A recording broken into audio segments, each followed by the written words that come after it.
بسم الله الرحمن الرحيم والصلاة والسلام على رسول الكريم. السلام عليكم and welcome to Fiqh al-Muamalat online classes. And today's topic is basically classification of contract, whereby we'll be talking about classification of contract and also the definition of Sharia contract. But I have to remind you here that the objective is not really to provide detailed discussions about this classification, but to highlight the main classification, the main clusters, and of course the related contract and their definitions. It is an overall description about these classifications. We don't go into details on each one because this contract will be covered as well in the future throughout this course of Fiqh al-Muamalat. The point number two I would like to highlight is that this is a very important topic for product developments, innovations, and financial engineering. And also it is important for the compliance officer, and it is very important also for the what's called the Sharia audit and of course the Sharia board. And why the reason I highlighted this is that when it comes to design specific product, selections of the contract matters. Selection of the contract is very important stage. After understanding how the product functions, how the product behave, what kind of relationship between the parties, what are the term conditions involved, what's the objective of this product, what's the means has been used to achieve this objective, and many things that you have to look at. And based on that understanding, so if you know the landscape of the Sharia contract, if you know the classification of the Sharia contract, if you know that each contract how it's behaved, so you can pick up the right contract and basically map it against that specific product and do kind of enhancements, innovations, and improvements to make the product work perfectly according to the Sharia rules and requirements. But if you don't know this kind of classification, this variation of the contract, so you don't know exactly which is the right contract I should pick in order to support this product or this new product and services that has been basically selected.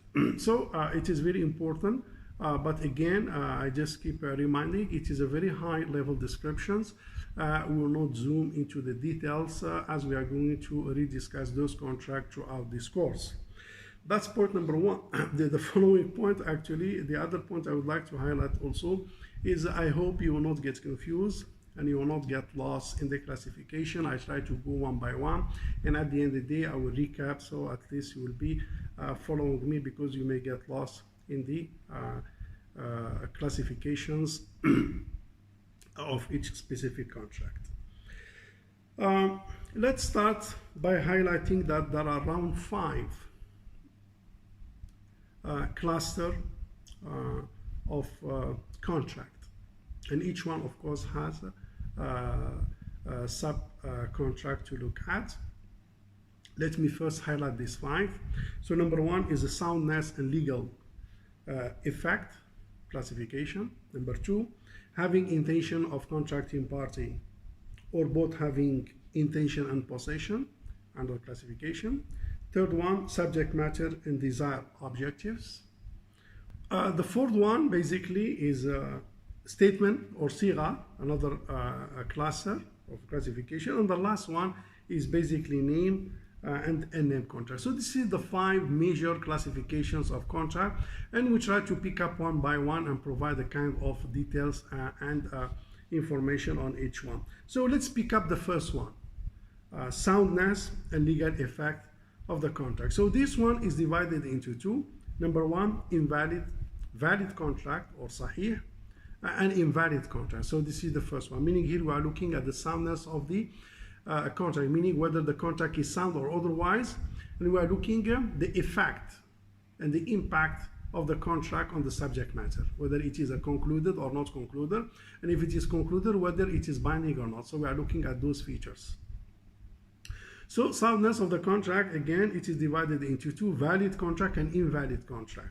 So we start with the valid contract. Valid contract basically is a contract which is its term and conditions are fulfilled, meaning that all the pillars are there, all the conditions are there, and there is no kind of compromising on any pillars or any conditions. All the time the condition of Sharia had been fulfilled, so we will say this is a valid contract, meaning clean and sound. This valid contract is divided also into two. The first one is the effective contract or contract nafid, and the other one is a dependent contract or mawquf contract, which is dependent. So the first one, which is the effective contract, it is basically issued by a person that has fulfilled all the terms and the conditions and has a proper charge over the subject matter, meaning fulfill all the requirements of the two contracting party, meaning has ownership, or even authorized by agents, ability to deliver, sound mind. So again, all the terms and the conditions and the conditions pertaining to the two contracting parties are basically fulfilled. So we will say this contract is effective, which means nafid, which means concluded. So if you go backwards to avoid any confusions, we are looking at the contract from the soundness, whether it is sound or otherwise. So to valid and invalid.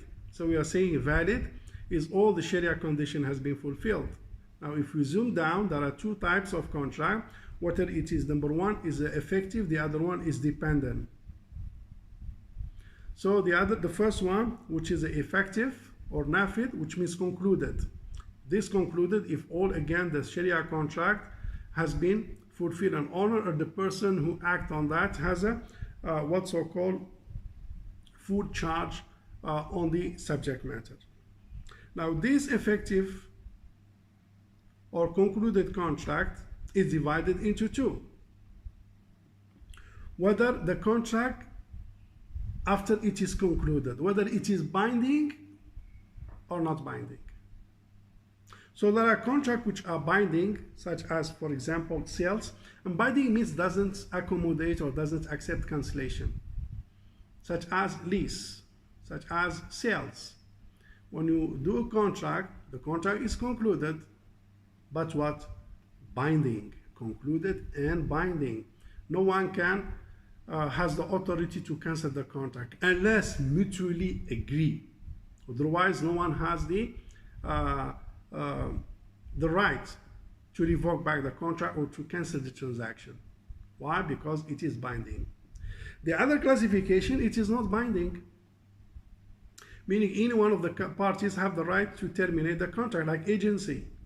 Appoint to the agency, tomorrow I will terminate your appointments. I have the right without any authorization from you. The partnership, musharaka, mudaraba, wakala, all these are, we call it uqud jaiza. It's not uqud lazima, meaning that it is not legally binding, but it is not binding, meaning concluded, yes, because it fulfills all the requirements, but not binding.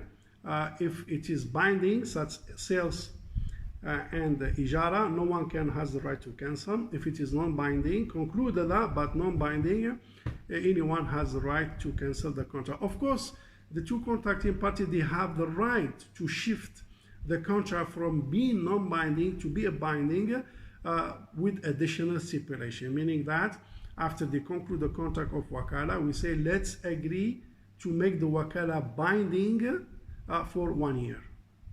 In order to make it binding, you have to add additional stipulated condition by the two parties. But if both parties are silent, it is not binding. Anyone has the right to terminate the contract.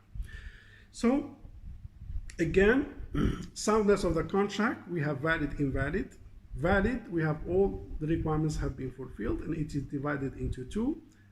Concluded, binding, such as sales and lease. Concluded but not binding, such as musharaka, mudaraba, and wakala. So this is the what's so called the breakdown of the first one. Now, if you go back to the valid, we say it's valid and invalid. We go to the valid. Valid is it is effective and dependent. The dependent contract basically is the one a contract that has been executed or issued by a person who has no proper charge over the subject matter. For example, here we are referring to the meddler, or we call it the fuduli. A meddler basically is a person who is not given the right to interfere in the affair of the others, but yet he interferes. Meaning that a person sells something doesn't belong to him, belongs to someone else. I mean, let's say you are in a shop, then your friend is there just as a visitor, you went to the washroom, then customer comes in, then he sold one item based on specific negotiation without your authorization. So this is the act of the meddler. He's not authorized to sell, he's not appointed as an agent to sell, but he interfered on in the affair and the others and sell some of the items. So the item doesn't belong to him. He has no proper charge over it, and also he has no authorizations to act, but yet he acted and transacted. This is, we call it Aqdu al-Fuduli, or the actions of the meddler. And this one, according to basically the Hanafi and the Maliki, this is a dependent contract, meaning that it's depending on the principal and the ultimate owner of the product, whether he wants to allow the transactions and let it go and confirm it, or he reject it. So the final say, the final call goes back to the owner, not to the agent. If he finds that the transactions is within his interest, he will just confirm it. If he finds that it has been cheated or the transaction not within his interest, or that item not supposed to be sold, so he has the right to revoke back the contract. But the view of the Shafi'i that they regarded the actions of the meddler is not valid. So this is the first cluster of valid. So we have valid, then effective, pending, then the effective, you have legally binding and not legally binding. So we go back to the valid and invalid. The other classifications basically is the invalid, meaning that if you go back again to the classification, we have the soundness, we have valid, as we have discussed, and we have the invalid. The invalid, basically, we have two terminology which are popular, which is fasid and batil. Fasid and batil both are the same in the view of the majority of the scholars who say this is invalid, means it is batil, this is invalid, it means fasid. But the Hanafi school of law, they have a bit different description on each one, whereby the invalid, this is if the pillar does not exist, or it is not permissible, or it is not Sharia compliant, like for example selling a pork. And for them, the facet or the imperfect, or the defective is basically if pillars are there, but there is a defect in the conditions.